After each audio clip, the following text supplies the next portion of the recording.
میں حسن بھائی سے رات بات کر رہا تھا کہ اس نعرے کو زیادہ بڑھائیں.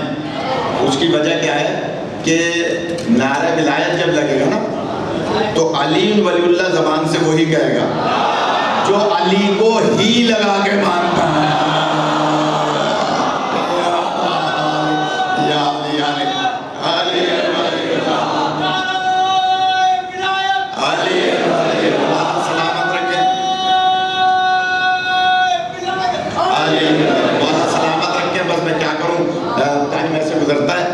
سلامت رکھے. اچھا, دیکھنے کا ذریعہ بھی, سننے کا ذریعہ بھی, بولنے کا ذریعہ بھی غائب ہوا ہے. اس کا مطلب ہے غائب ہی نطق کا ذریعہ ہے, غائب ہی سماعت کا ذریعہ ہے, غائب ہی دیکھنے کا ذریعہ ہے. 67 میں یا 76 میں, تھوڑا سا میں بھول رہا ہوں, اچانک بات یاد آئی ہے. آیت اللہ العظمہ سید محسن الحکیم طباطبائی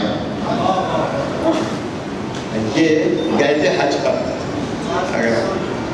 67 حج پر گئے تھے. ایاز بھائی غور کیجیے گا, آپ آج مہمانداری کی وجہ سے لیٹ آئیں تو میں جملہ کہہ رہا ہوں کہ جناب مولانا ادھر آگے آ جائیے, آپ بھی آگے تھے ساتھ میں. ایک اور درود پڑھ لیں, محمد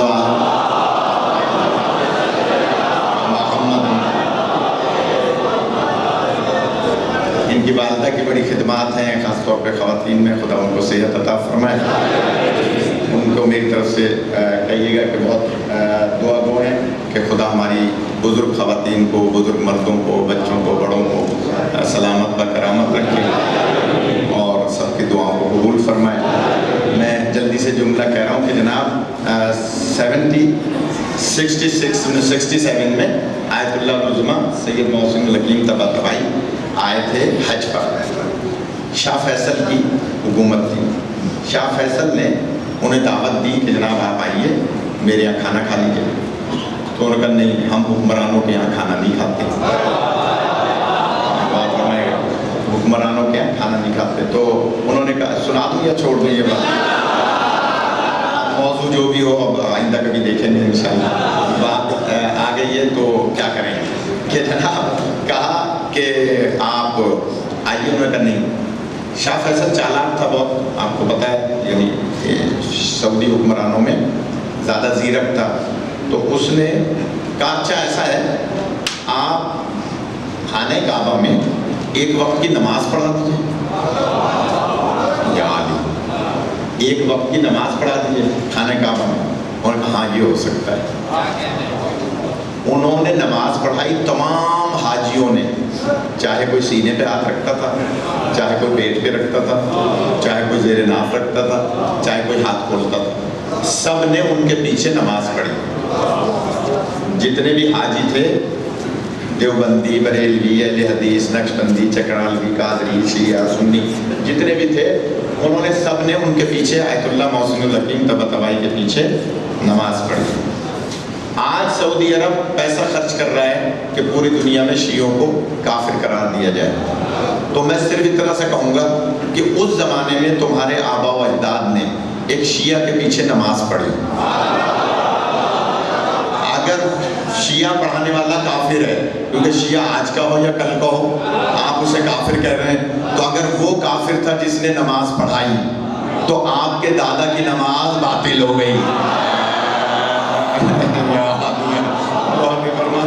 اگر ان کی نماز باطل ہو گئی تو تمہارا پیدا ہونا باطل ہو جائے گا.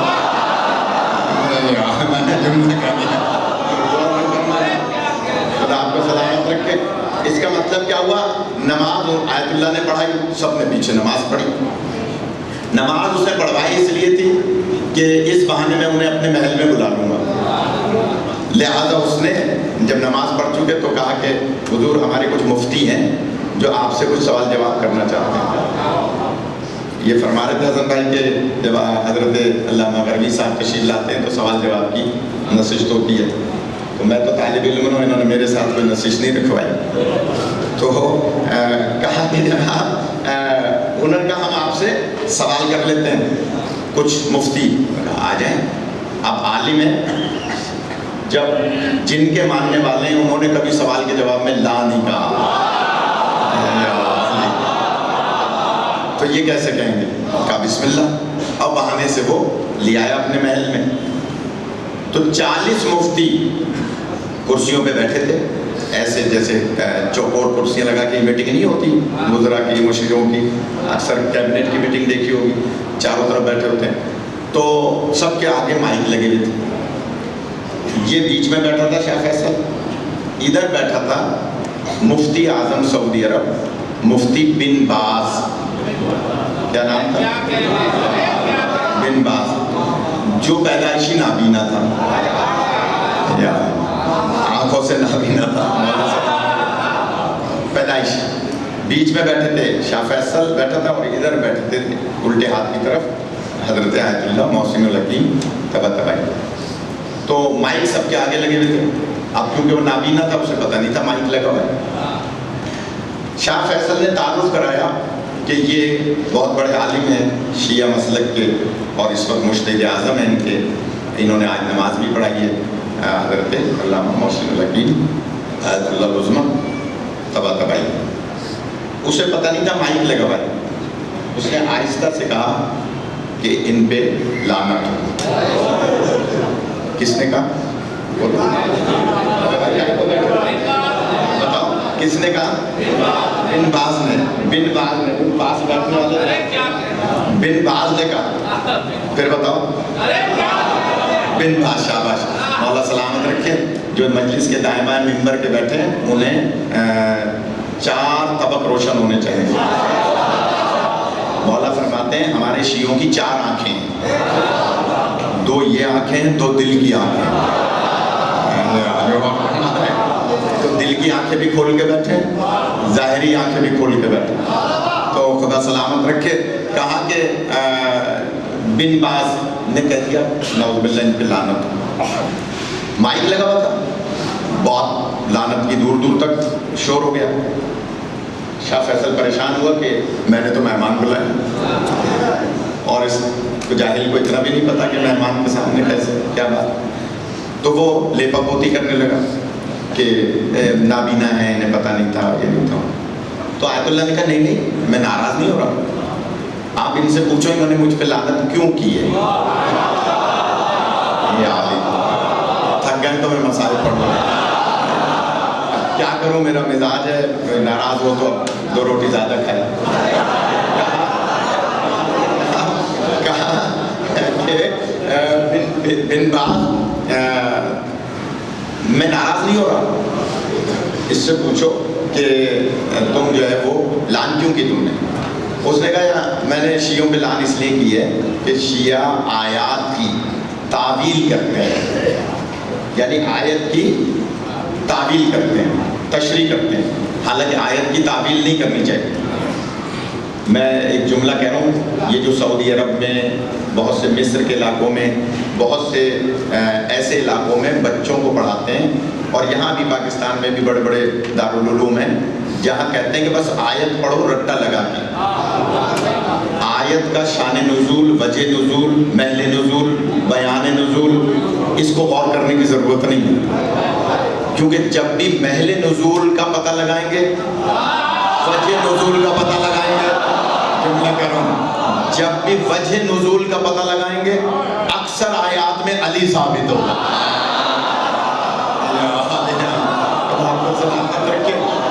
اس لیے وہ کہتے ہیں نہیں، بس آیت کو رٹا لگا کے پڑھو اور اس میں غور نہیں کرو، تعویل نہیں کرو، اس کی تشریح نہیں کرو۔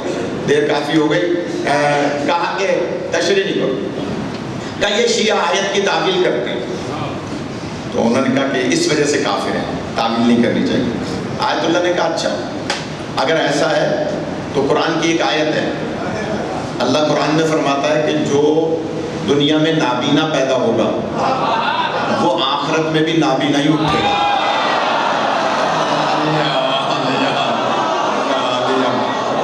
آپ کو سلامت رکھے، دیر کافی ہو گئی، میں کیا کروں؟ جو دنیا میں نابینا پیدا ہوگا وہ آخرت میں بھی نابینا اٹھے گا۔ تو شاہ فیصل کہنے لگا صاحب یہ تو سمجھ میں نہیں آتی بات، اس لیے کہ دنیا میں اللہ نے نابینا پیدا کیا نا، اور آخرت میں بھی نابینا، یعنی جنت کی نعمات سے سرفراز نہیں ہوگا. تو علامہ چپ سارا سکتا جیسے اس وقت تھا سکتا کہ جناب کوئی بول نہیں رہا. شاہ فیصل نے پھر کہا، علامہ نے کہا کہ تم جو ہم سے بلوانا چاہتے ہو اسی کو تعویل کرتے ہیں.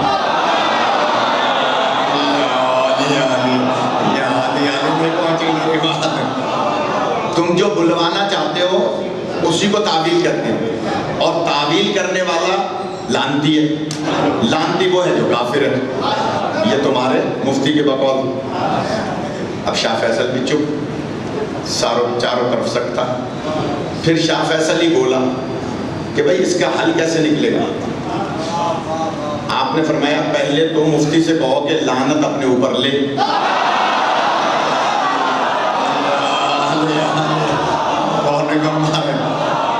یہ لعنت اپنے اوپر لے یا الفاظ واپس لے تو پھر بتایا جائے گا.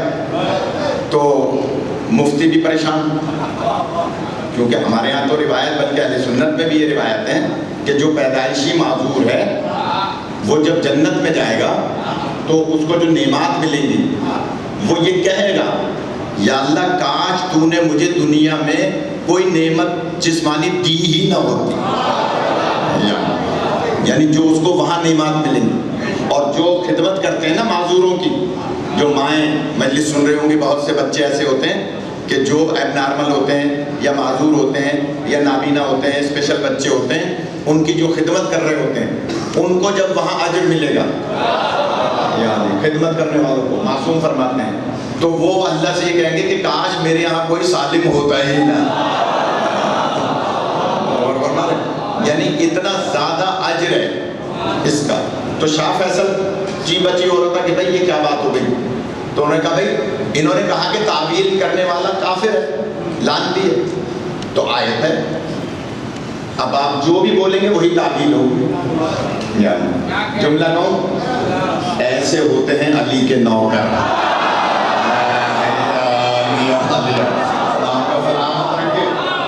ایسے ہوتے ہیں علی کے نوکر. انہوں نے کہا کہ اس سے کہو کہ یہ الفاظ واپس لے یا لعن اپنے اوپر لے. شاہ فیصل نے کہا کہ اس کے علاوہ کوئی چارہ نہیں ہے.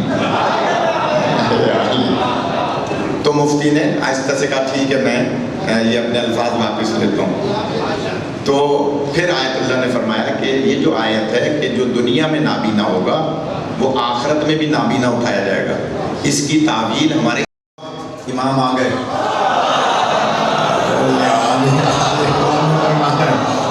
سلامت رکھے.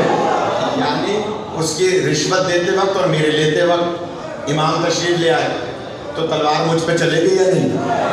تو اس کا مطلب ہے جو اس طرح سے انتظار کرے گا وہ گناہوں سے بھی بچ جائے گا. خدا آپ کو سلامت رکھے. بہت ساری باتیں اس سے خدا آپ کو سلامت رکھے. خدا آپ کو زندگی دے اور آپ کی جو تکالیف ہیں ان کو دور فرمائے. آپ کے بچوں کے، بھائیوں کے، اعزاء اقربا جتنے یہاں تشریف فرمائے، دل سے دعا ہے. یقین جانے حسن بھائی دل سے دعا ہے، شاہد بھائی، علی بھائی دل سے دعا ہے آپ سب کے لیے کہ جس انداز سے آپ نے سماعت فرمایا. بس انتظار کرنے والا ایسا ہو کہ امام بھی ذہن میں ہو اور رزق حلال بھی کما ہو. فرماتے ہیں کہ انتظار کریں، دعا مانگیں. علامہ ہلی علیہ رحمہ نے یہ بیان فرمایا، چاہوں میں ایک بات سن لیں اپنے بیٹے سے، اور کہا کہ بیٹا دعا کیا کرو کہ خدا مولا کو سلامت رکھے. تو بیٹے نے کہا میں کیا دعا کروں، مولا تو میری سلامتی کا ذریعہ، میں دعا کروں، میرے دعا کرنے سے مولا سلامت ہوں گے. علامہ فرماتے ہیں حکم ہے چھٹے امام کا کہ آخری دور کے لوگ اپنے زمانے کے امام کی سلامتی کی دعا کریں. اور کیجیے گا. تو علامہ ہلی فرماتے ہیں حکم ہے. بیٹے نے کہا بابا حکم تو مولا کا ہے، مولا کی بات تو مولا ہی سمجھ سکتے ہیں، میری تو سمجھ میں نہیں آ رہی. تو علامہ نے جو جواب دیا ہے بس مجلس کا آخری دو جملے سن لیں. مولا فرماتے ہیں کہ اچھا یہ بتاؤ تم نماز پڑھتے ہو؟ نماز. وہ نے کہا ہاں مولا بابا میں آپ کے پیچھے نماز پڑھتا ہوں, آپ کا بیٹا ہوں. خود بھی عالم تھا, علامہ ہلی کا بیٹا عالم تھا. اس نے کہا کہ میں تو طالب علم ہوں, آپ ہی سے پڑھا ہے, آپ کے پیچھے نماز پڑھتا ہوں, جماعت سے پڑھتا ہوں. کہا نہیں میرے سوال کا جواب دو, تم نماز پڑھتے ہو؟ کہا بابا. کہا یہ بتاؤ تمہاری پیشانی اس لائق ہے کہ اس کا سجدہ کرے؟ پیچھے والے آمادہ نہیں ہے, میں کہاں لے جانا چاہ رہا ہوں, خدا سلامت رکھے, یہی حق ہوتا ہے. کہا تمہاری پیشانی اس لائق ہے کہ اس کا سجدہ کرے؟ گردن جھک گئی. کہا نہیں بابا میں کہاں اور وہ اللہ کہاں, میں اسے سجدہ کروں. کہا پھر کرتے ہو یا نہیں کرتے؟ کہا کرتا تو ہوں. کہا کیوں کرتے ہو جب تمہاری پیشانی اس لائق نہیں؟ یار اب جواب سنیے گا میر صاحب. مولا نے, علامہ ہلی نے جو جواب دیا ہے, فرماتے ہیں سنو تمہاری پیشانی میری پیشانی دنیا کے کسی فرد کی پیشانی 14 کے علاوہ یار ایسی نہیں ہے جو اسے سجدہ کرے. یار میں ایک جملہ کہہ دوں, آپ نے اس پہ خاموشی اختیار کی اس لیے مجھے دلیل دینی پڑے. اللہ جب کبھی اپنی مخلوق پر فخر کرتا ہے تو 14 کے سجدے کی طرف دیکھتا ہے.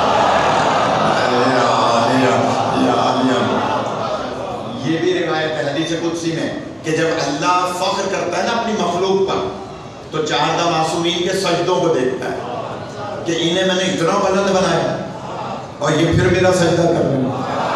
یہ حال ہے. تو اس کا مطلب کیا, اللہ فخر کرتا ہے ان کے سجدوں پر. بہت روایتیں عجیب عجیب ہیں. مولا حسین علیہ السلام کی جب شہادت ہو رہی تھی تو ملک الموت نے روح نہیں نکالی, خود اللہ نے نکالی. یہ بھی ایک پورا چیپٹر ہے. کیا تھا کہ وہ سجدہ ایسا تھا. تو سجدے 14 کے اور ہیں, میرے اور آپ کے اور ہیں. یہ بہت چیپٹر ہے, بہت بڑا. علامہ ہلی علیہ رحمہ فرماتے ہیں تمہاری پیشانی اس لائق ہے کہ تم 14 کو تم اللہ کو سجدہ کرو. نہیں بابا. کہا پھر کیوں کرتے ہو؟ اب آخری جملہ سن لیں, تھک گیا آپ, میں بھی تھک گیا, میں جملہ کہہ رہا ہوں. علامہ فرماتے ہیں کیوں کرتے ہو؟ کہ بابا اس لیے سجدہ کرتا ہوں اللہ کو کہ حق کے ربوبیت ادا ہو جائے.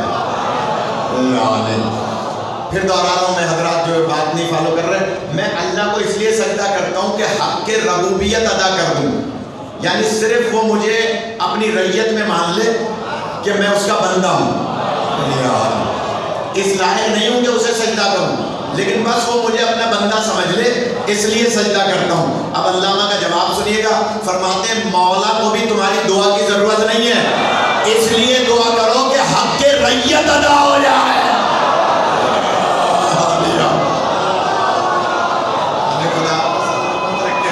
آپ کو زندگی عطا فرمائے.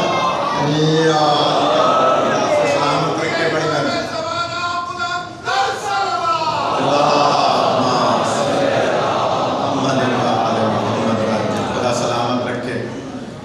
یہی حق ہوتا ہے فضائل سننے کا. یقین جانیں یہاں سے لے کے وضو خانے تک تینوں مومنین تشریف فرمائیں, اور اوپر خواتین مجھے پتہ ہے بے حساب تشریف لا رہی ہوں. خدا سب کی دعاؤں کو قبول فرمائے. یہ نظر نیاز جو کی ہے خدا یہ نظر نیاز بانیان کی قبول فرمائے, آپ سب کا آنا قبول فرمائے. واحد بیوی ہیں حضرت زینب عالیہ. مسائل میں جلدی نہیں کروں گا, جو دور دور سے رونے آئے. اور دیکھیے میں اکثر کہا کرتا ہوں ترقی چاہیے, مسائل کا حل چاہیے, تو جب دریا بلند ہو رہا ہو نا تو اپنے دل کی دعا مانگیں, کیونکہ اس وقت بیوی کی نگاہ ہوتی ہے اور بیوی کسی کے حق کو نہیں رکھتی. سنیے گا, واحد بیوی ہیں جناب زینب عالیہ, جنہوں نے اپنی قربانی کی طرف مڑ کر نہیں دیکھا. اجرکم اللہ آپ کو سلامت رکھے. کوفے کے بازار میں کوٹھوں پر سوار ہوتی تھی بیویاں, اور وہ ایک دوسرے سے کہتی تھی اس ننھے سے سر کی ماں کون ہوگی. تو کوئی اشارہ کر کے کہہ دیتی تھی کہ یہ جو رباب ہے یہ اس علی اصغر کی ماں ہے. تو بیویاں کوٹھوں پہ سوار کہا کرتی تھی کہ یہ ماں مر کیوں نہیں گئی کہ جس کا علی اصغر جیسا بیٹا. جب سروں پر نگاہیں کرتی تھی راہ کوفہ اور شام میں گھروں پر سوار بیویاں وہ ایک دوسرے سے پوچھتی تھی یہ سر کس کا ہوگا, یہ جو کڑیل جوان ہے کہ جس کے چہرے کا نور آسمان کو پہنچ رہا ہے یہ کس کا لال ہوگا. تو کوئی اشارہ کر کے کہتی تھی بی بی وہ جو لیلا موجود ہے یہ اس کی ماں ہے. عزیزانو لیکن جب کوئی اونا محمد کی طرف دیکھتا تھا تو بیوی کی طرف اشارہ کیا جاتا تھا کہ یہ زینب عالیہ ان کی ماں ہے. تو جناب زینب رخ دوسری طرف کر لیتے تھے کہ نہیں میں نے تو قربانی دے دی, یہ اب حسین پر قربان ہے, یہ حسین کے غلام ہیں. عزیزانو کبھی بھی شہادت کے وقت سے لے کر اور مدینے واپس آنے تک جہاں میں لے جانا چاہتا ہوں, میں نے شاید اس قدم گاہ کے عشرے میں یا اس خمسے میں یا بیچ کی مجالس میں علی پیلس وغیرہ میں اتنے مصائب کبھی نہیں پڑھے ہوں گے جتنے آج میں اس مجلس میں پڑھنا چاہ رہا ہوں. اگر آپ دور دور سے رونے آئے ہیں عزیزانو بیوی نے کبھی اون محمد کی طرف توجہ نہیں فرمائی کہ ہم نے تو میں نے تو قربان کر دیا.